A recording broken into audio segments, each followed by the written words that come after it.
Alright friends, the shop tour series continues after a long hiatus. I'm heading down to Veteran Detail in American Fork, Utah. It's about a 40-minute drive. Anytime you have a name with veteran in the title, you know there's a story there. And I hope you guys enjoy this story. Get ready for a full detail and a polish.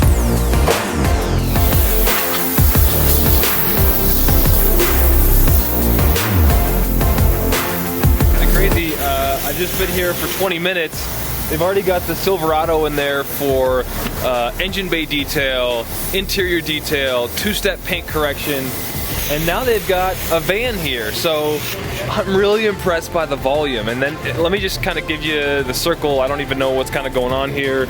We've got probably an employee vehicle maybe. We've got flashers on here. Maybe that's for the next detail.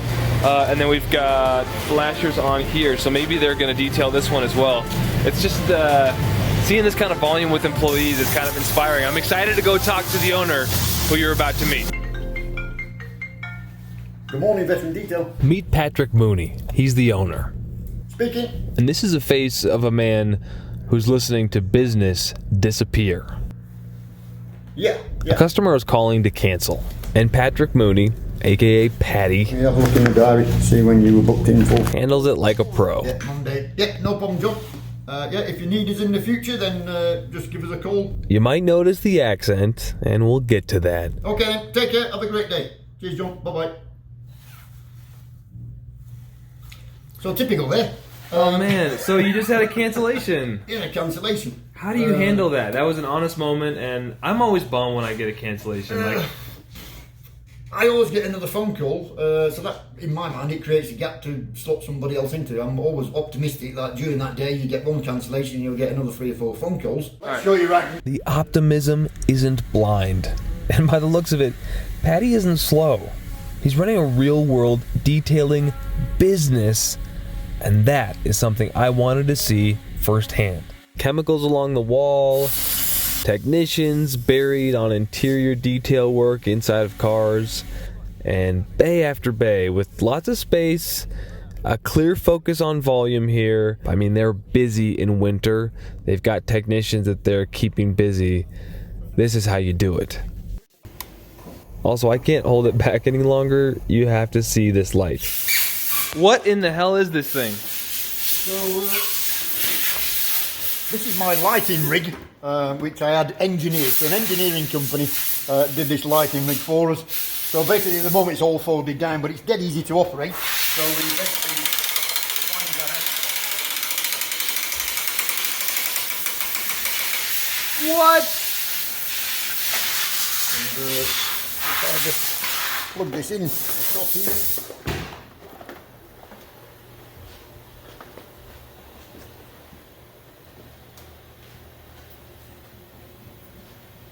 So it's a mixture of different types of lights. So you've got LED daylight bulbs. Oh my gosh.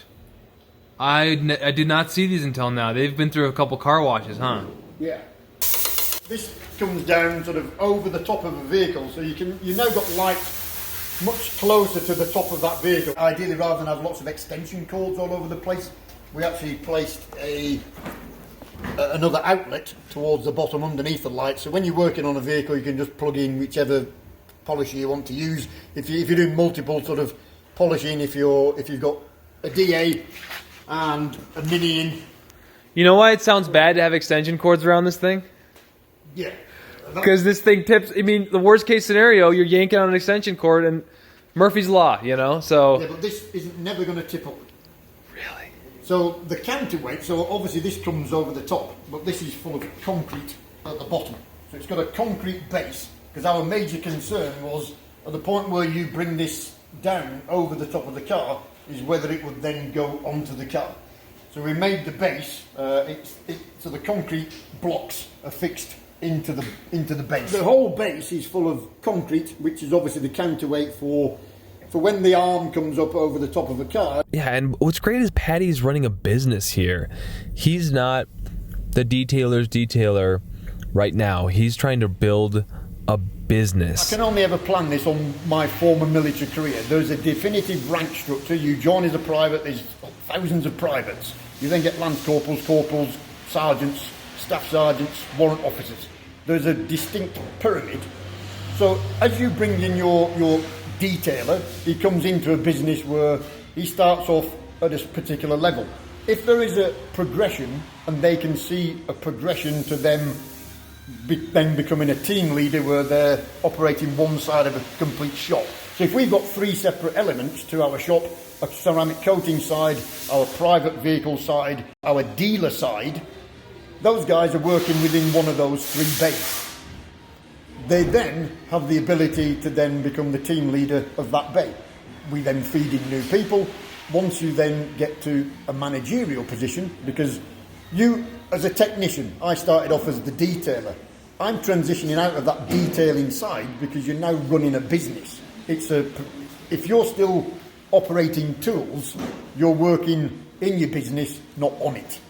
So you have to have a progression.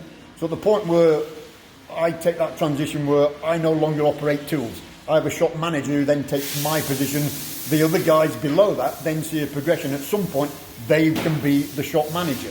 If you then expand to a second or a third shop, you take elements of those people who are in that first shop, you move them across, they then start that second business, that third business, that fourth business. Okay, real quick. So who is Patrick Mooney? What's this British guy doing in America? The abbreviated version is here. I came out here 4 years ago. Yeah, so 4 years ago from the UK. I did a really, really in-depth business plan on where would be the best place to actually set up a business. One cool thing I want to talk about that everyone knows you should use, but I don't know if we are actually using it in the real world, is a checklist, inspection form. So every customer who comes in, we have a worksheet. So that worksheet, basically name, telephone number, their contact details, email address and everything else. There's a description of the vehicle, so if there's any sort of imperfections on that, they know when they book that vehicle in, that you know that there's marks on it. Because unscrupulous people may come and say, oh, I've got these scratches on my car that weren't there before. Well, yes, they were, because when we did a walk round of your vehicle... How do you mark the vehicle up? You basically put a mark there, quick thing off, scratch, driver's door. Headlights are faded, headlights, we're going to polish out the headlights. There's a mark on the bumper, put a mark on the bumper. So as you're doing your walk round with your customer, they know exactly what imperfection, because sometimes you may point out things that they don't even know. So do you write any words next to those marks, or do you just put something there to let them know, hey, I saw this the first time around, I just want to let you know? Yeah, if it's something that they want us to fix, then we can say there, yeah, you know, so paint. If we're going to sort of put a little bit of touch-up paint on the top end of a bumper or something like that. Or if they had a deep scratch that they mentioned, you may note that. Because at the end of the day, if you've got 5 or 6 vehicles in per day, when it comes to 3 o'clock in the afternoon and you've already played with 4 or 5 other vehicles, you need to go back to your worksheet. Now what do you do with it, Paddy? So I generally fill that out. So with the customer, so you're standing at the customer's vehicle and you're trying to keep this as short as possible, because that customer generally, they're here between 9:30 in the morning. They've got to go off to work, they're busy, they've got something to do. But you need to know exactly what is going on with their vehicle. So you fill this in quite quickly. The main thing is for the pricing, so whatever they've agreed on that price. So Paddy emailed me this. If you guys want a copy, send me an email. It looks messy at the moment, but that's because we're sort of moving out. So the dealership next door, at the moment it's a little bit of a shared space. So Paddy and I could have talked for days, but we had to keep it short. We ended the shop tour in a newly acquired section of the building he's in.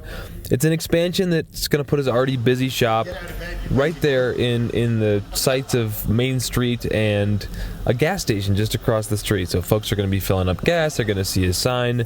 Paddy says he wants to run a legacy business that will help his family for generations, not to like give money to the grandkids and make them spoiled. The legacy, he says, is that he wants this business to be a testament to the value of hard work. He wants this place to be a stepping stone for folks and maybe transitioning out of being a veteran into society. Big ambitions, big goals. There is the crazy old thing of live the American dream.